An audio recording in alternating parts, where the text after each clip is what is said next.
Platelet के बारे में।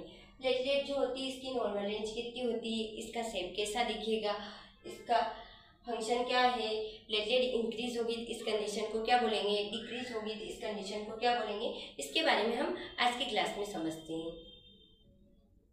प्लेटलेट काउंट, प्लेटलेट को हम थ्रोम्बोसाइट भी बोलते हैं। प्लेटलेट को हम क्या बोलेंगे, थ्रोम्बोसाइट भी बोलेंगे। थ्रोम्बो का मतलब होता है क्लॉट और साइट का मतलब सेल, तो इसको हम क्या बोलेंगे, क्लॉट सेल भी बोलेंगे।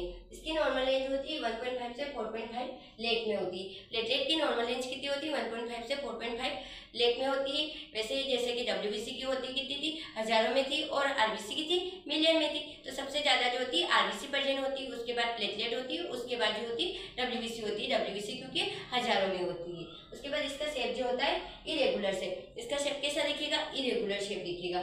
उसके बाद प्लेटलेट के अंदर न्यूक्लियस एब्सेंट होता है, जैसे आरबीसी के अंदर न्यूक्लियस एब्सेंट था वैसे प्लेटलेट के अंदर भी न्यूक्लियस एब्सेंट रहेगा।